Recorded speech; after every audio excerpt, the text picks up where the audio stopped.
Bueno, vamos a empezar este debate con respecto a varios puntos claves.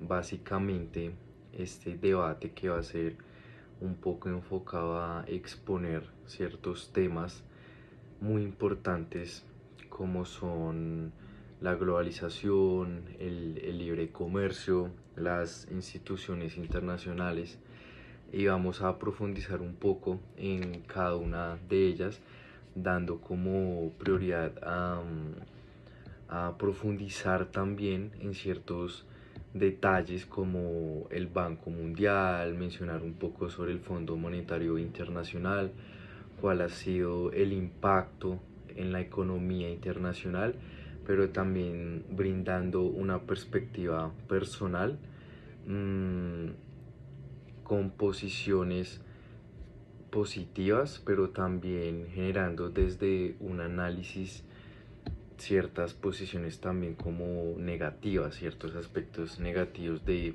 estas definiciones que hoy en día abarcan lo que es la economía internacional.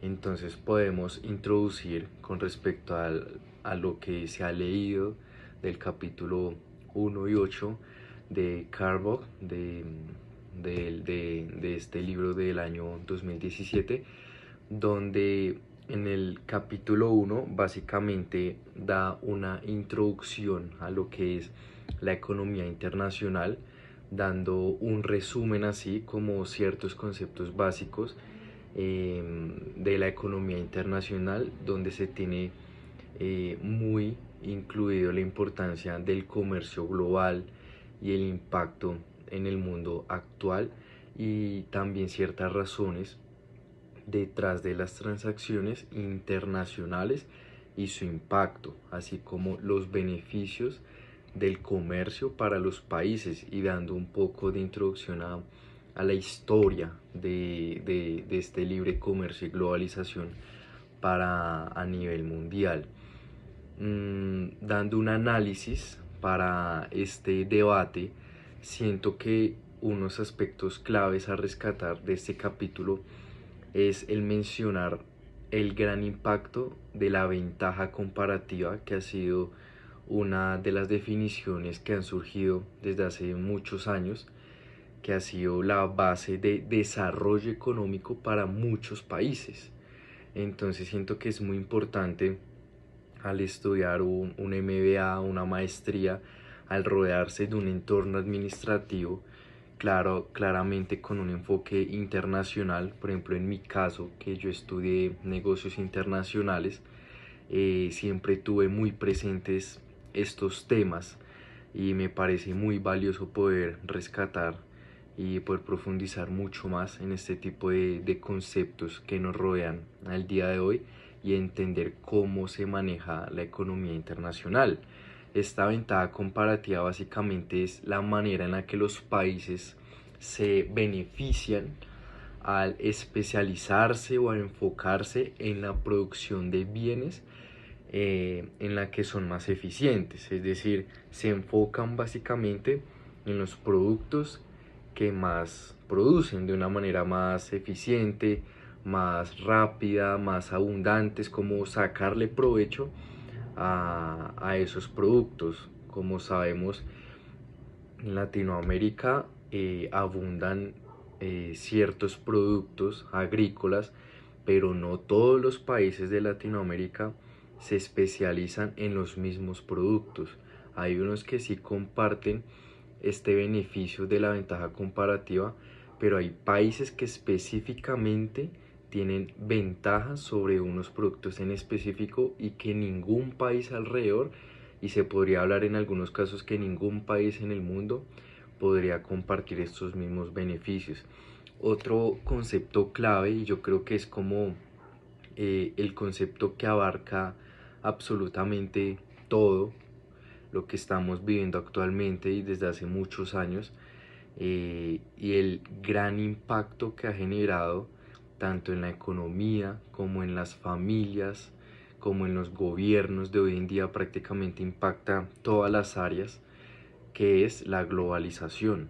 Es una discusión un poco polémica el tema de la globalización porque eh, se ha generado esa discusión de cómo la globalización ha aumentado esa interdependencia económica y el flujo de tanto de bienes como de servicios y capital entre los países. La globalización es esa interconexión entre los países donde estamos conectados con todo el mundo. Por ejemplo, acá yo puedo tener unas gafas. El marco de estas gafas pueden haberse producido, no sé, en Italia o en Francia. Yo tengo un producto aquí europeo, pero está presente en Colombia. Puedo tener aquí, no sé, esta gorra que me la trajeron, por ejemplo, de Estados Unidos. De alguna manera, tanto indirecta como directa, siempre estamos conectados con algo. Todo lo que nos rodea, eso se llama globalización. Estamos interconectados de alguna manera con productos o servicios de otros países. Y así también Colombia presta servicios, vende productos y tiene ese intercambio de capital con otros países. Entonces se entra en esa discusión de hasta qué punto la globalización es sana para la economía internacional. Hay que profundizar mucho, es dependiendo la situación de cada país, su proyección, su objetivo, hasta qué punto de globalización puede llegar.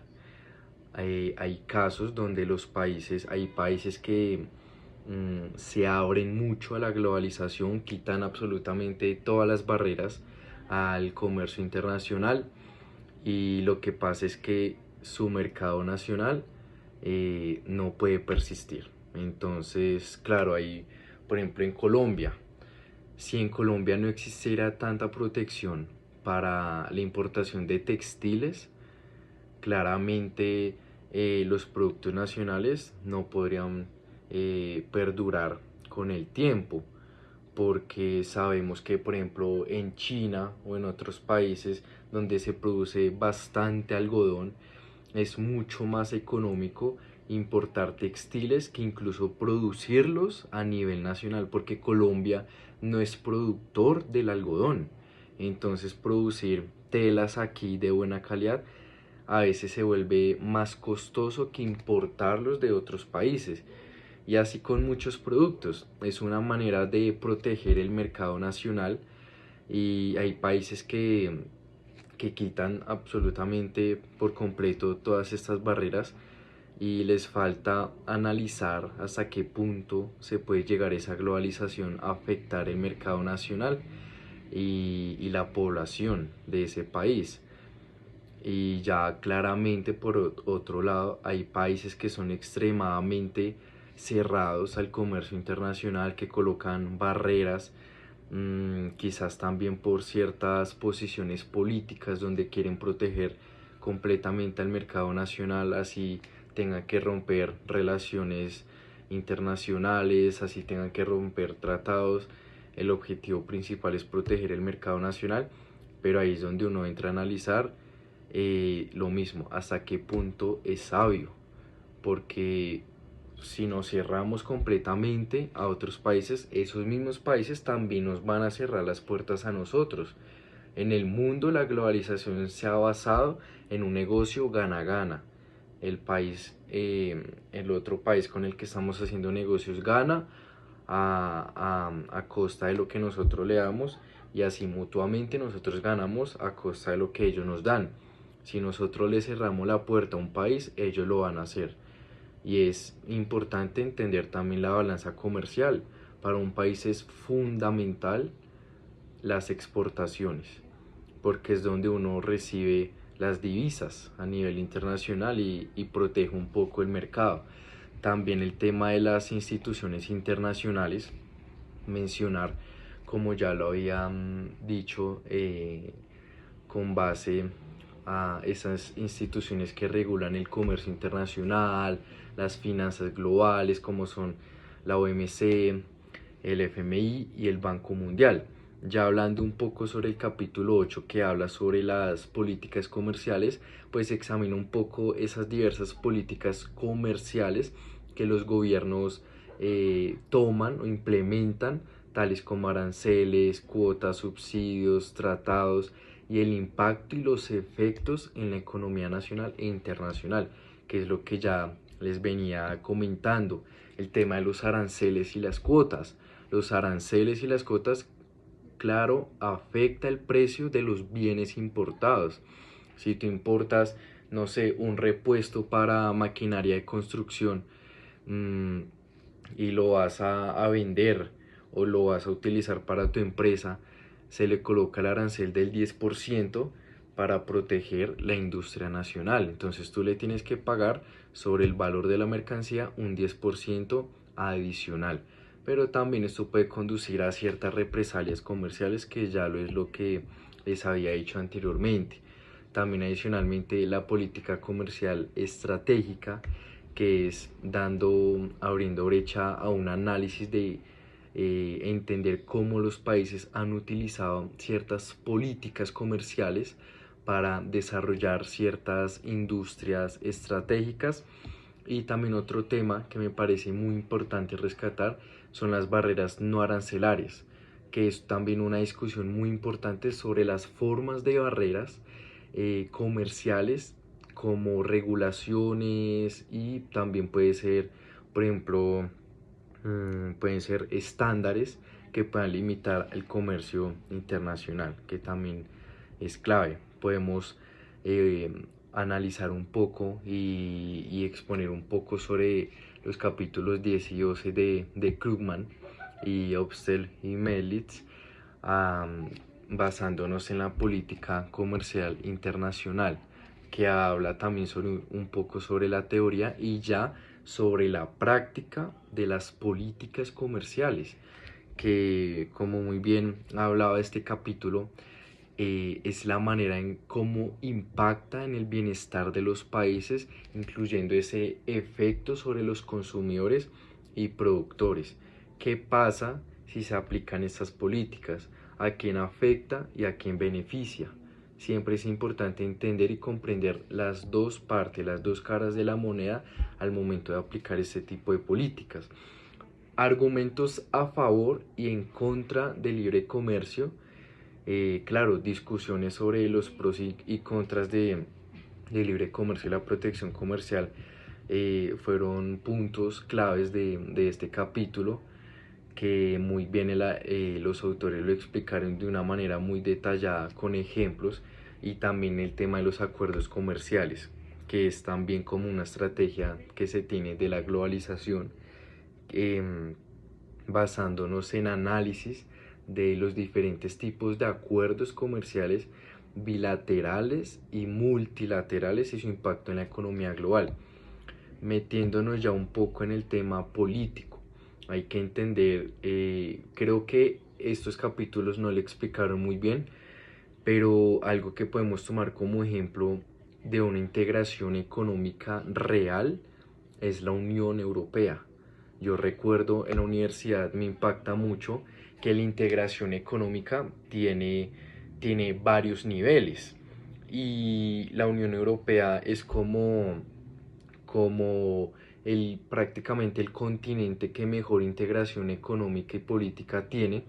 Le falta ese último nivel, que ya es la integración total política, que ya es que comparten prácticamente el 100% de sus políticas internacionales, de sus políticas internas. Pero me parece interesante mencionar la Unión Europea.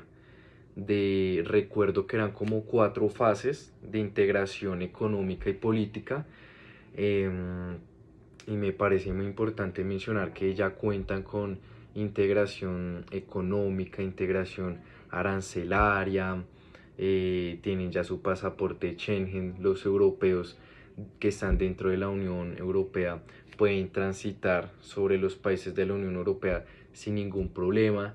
Entonces tiene ese tránsito de personas para turismo, para trabajo, turismo temporal. Entonces es muy importante a comparación de Latinoamérica. La integración económica y política en Latinoamérica está en un nivel muy bajo, que prácticamente nulo.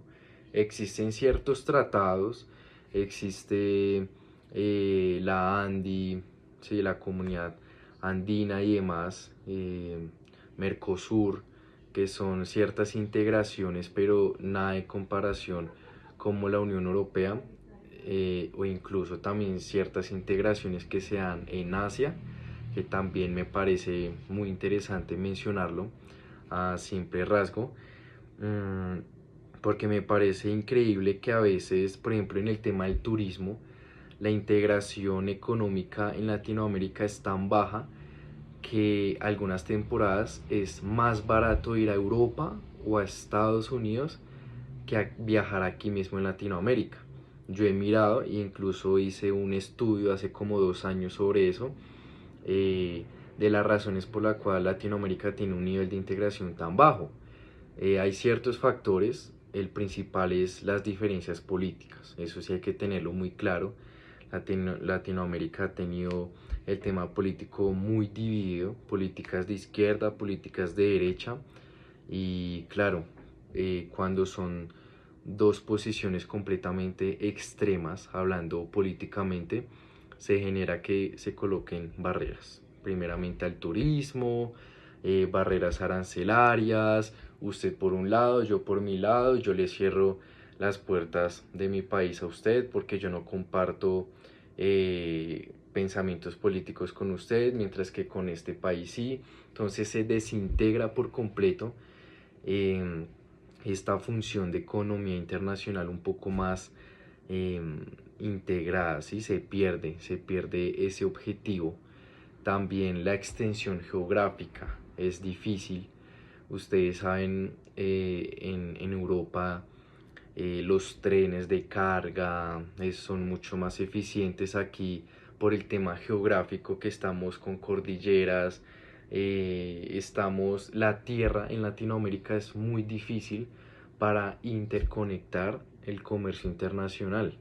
Entonces es un tema muy complejo que yo creo que es para entenderlo muy bien y profundizar, es un tema ya muy aparte, pero me pareció interesante mencionarlo y aplicarlo en ese momento.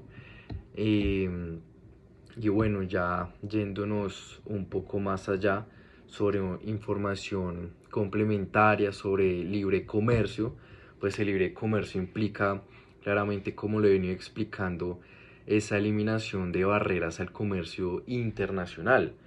¿Qué es lo que genera? Lo que genera es que permite a los países exportar e importar de una manera, por decirlo así, sin restricciones arancelarias o cuotas, libre comercio, el mismo nombre lo dice, podemos comercializar de una manera libre, sin restricciones. Entonces los defensores que he podido leer argumentan que el libre comercio aumenta la eficiencia económica, tiene muy buenos aspectos positivos, reduce los precios, fomenta la innovación, la competencia. Si uno cierra las puertas al comercio internacional, los consumidores solo van a tener unas opciones para escoger. ¿Y eso qué genera? Cuando la demanda aumenta, la oferta también va a aumentar. Si en Colombia cerramos las puertas al comercio exterior, cerramos las puertas a las empresas internacionales, y si queremos comprar, por ejemplo, ropa, las empresas internacionales de moda van a tener que importar ropa con un 40% de arancel y de impuestos adicionales, mientras que el mercado nacional no va a tener restricciones arancelarias. Entonces los consumidores solo van a tener la opción de comprarle, por ejemplo, coloquemos el ejemplo de 4 empresas colombianas de moda. Coloquemos que H&M, Zara, Bershka, Pull&Bear, que son marcas europeas, eh, por políticas de Colombia con muchas restricciones arancelarias, deciden cerrar por la carga financiera, por la carga arancelaria, deciden cerrar sus tiendas y su presencia aquí en Colombia y se van del país. Solo nos quedan 4 empresas colombianas. Es decir, todos los consumidores colombianos ya no tienen más opciones para comprar ropa, sino solo esas 4 empresas colombianas. Y esas 4 empresas colombianas se van a aprovechar de que son los únicos a los que la gente le puede comprar y que van a hacer aumentar los precios, porque no hay competencia. Es decir, al consumidor se le obliga de alguna u otra manera a escoger solo esas 4 empresas, no tiene más. Entonces estas empresas van a subir los costos de una manera muy alta porque no hay con quién competir. Entonces eso es un tema muy clave también. La globalización, entenderlo a ese proceso de integración económica, no solo económica, sino política, cultural, a nivel mundial, que ha facilitado también el flujo de bienes, servicios, capital, tecnología. Hoy en día podemos tener a la mano productos que estuvieron en Asia, surgen en Asia, la empresa fundadora es de España, pero lo ensamblan en Estados Unidos y la importadora es de Colombia. Entonces eso es globalización, la interconexión que ha generado cierto crecimiento económico y también ha reducido la pobreza en algunos países y se ha generado más empleo. Un poco de información sobre el Banco Mundial, que fue fundado en 1944. Es importante, si queremos comprender la economía internacional, debemos entender la intervención del Banco Mundial. Se creó después de la Segunda Guerra Mundial, que con el tiempo el enfoque de este banco ha sido esa amplia reducción de pobreza y buscar estrategias para el desarrollo económico, sobre todo en países de desarrollo. Misión y objetivos del banco. Su misión principal, lo que leía, es que es reducir la pobreza. Ese es el objetivo principal del banco, reducir la pobreza mediante el financiamiento de proyectos de desarrollo en ciertos países, ¿sí? Proporcionando cierta asistencia técnica, capacitaciones, préstamos, facilitando el conocimiento y la capacidad de los países. También ciertas funciones es que se compone de 5 instituciones, siendo las más destacadas por ejemplo, el Banco Internacional de Reconstrucción y Fomento. También el otro es la Asociación Internacional de Fomento, que proporciona también préstamos, créditos, subvenciones, específicamente para proyectos de desarrollo que abarcan desde infraestructura, salud y educación. Y ya hablando un poco sobre el Fondo Monetario Internacional, se creó en 1944 para promover la estabilidad financiera global y facilitar el comercio internacional. Surgió después de la Gran Depresión, surgió como una alternativa y su objetivo es garantizar la estabilidad del sistema monetario internacional en el asesoramiento económico, planes de pago, asistencia técnica, financiamiento en el comercio internacional.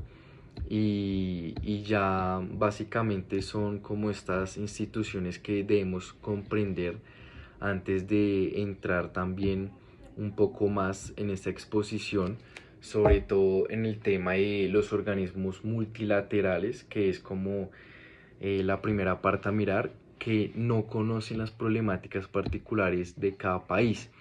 Analizando ciertos argumentos a favor, podemos decir que, por ejemplo, los organismos multilaterales como por ejemplo el Banco Mundial, el FMI, tienden a aplicar políticas estándar, ¿sí? Que hay que comprender que no siempre consideran las particularidades culturales, económicas y también en dado caso sociales de los países. Entonces, a veces este enfoque puede resultar en soluciones inapropiadas que no abordan realmente los problemas de cada nación.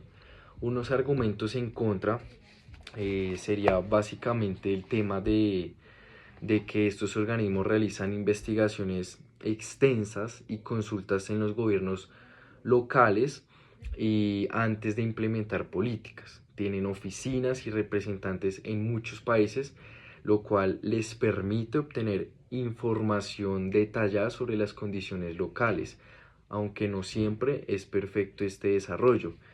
En el caso del tema 2, que las recetas económicas dadas por el FMI mejoraron las crisis en Asia en la década de los 90. Algunos argumentos a favor que se pueden analizar es que las políticas del FMI incluían ciertos ajustes estructurales como la liberación del mercado, también la reducción del gasto público, la privatización, que esto ayudó a estabilizar un poco más la economía afectada y restaurar la confianza de los inversores. Unos argumentos en contra sería que las medidas impuestas por el FMI también fueron muy criticadas por agravar la recesión a corto plazo, ¿sí? Que esto también hay que mencionar que aumentó el desempleo y la pobreza en varios países. Mm, Dando detalle ya al tema 3 que habla sobre que la mentalidad ortodoxa de los dirigentes de cada entidad multilateral no permite la posibilidad de un diálogo constructivo que conduzca al conocimiento de la problemática real y necesidades actuales de cada país. A favor, puedo mencionar que la percepción de una mentalidad ortodoxa en los dirigentes de estos organismos puede quizás limitar la flexibilidad y la apertura a nuevas. Como argumentos en contra, también podemos analizar que, por ejemplo, en las últimas décadas, tanto el Banco Mundial como el FMI ha mostrado una mayor disposición a través del diálogo y la adaptación en estos casos. Han incorporado más voces locales y expertos que aporten el desarrollo de la economía internacional en estos casos y la apertura para la toma de decisiones que ha generado ciertos cambios en las políticas para ser más inclusivas y receptivas a las necesidades de los otros países. El otro tema que son las recomendaciones y directrices sugeridas por los organismos multilaterales agudizan las crisis económicas. Hay que mencionar que en algunos casos estas políticas de austeridad y reformas estructurales impuestas por estos organismos han de alguna manera exacerbado las crisis económicas, lo que genera una mayor desigualdad económica y social. Tanto la tensión social, la insistencia en recortes, por ejemplo, del gasto público, genera que debilite aún más la economía del país. Como recomendaciones del FMI y del Banco Mundial, que están diseñadas para estabilizar las economías, como ya lo habíamos mencionado anteriormente, a largo plazo, aunque pueda ser un poco doloroso a corto plazo. Claramente se requiere cierto sacrificio porque muchas de estas políticas son necesarias para corregir desequilibrios macroeconómicos de los países. Entonces, lo que busca es establecer una base para un crecimiento sostenible y perduradero a lo largo del tiempo. Em, Otro aspecto a mencionar es esa afirmación de que los técnicos del Banco Mundial y el FMI no realizan un trabajo profesional y adecuado. Claro, existen casos documentados donde estas evaluaciones y resultados o recomendaciones de los técnicos que involucran estas organizaciones han fallado en proporcionar soluciones efectivas. Ellos no tienen la verdad absoluta, hay que tenerlo muy en cuenta. Una estrategia le puede servir a un país, pero esa misma estrategia puede hacer fracasar a otro país. Entonces, han subestimado los impactos negativos de las políticas implementadas en ciertos casos, como la falta de adaptación a contextos específicos para reflejar una falta de profesionalismo. Hay que verlo de esa manera. Y Otro argumento en contra sería algo que leía es que los técnicos del Banco Mundial y el FMI son generalmente expertos capacitados en economía y finanzas que trabajan pues con datos y el conocimiento disponible para ofrecer ciertas ayudas y asesorías para mejorar soluciones posibles.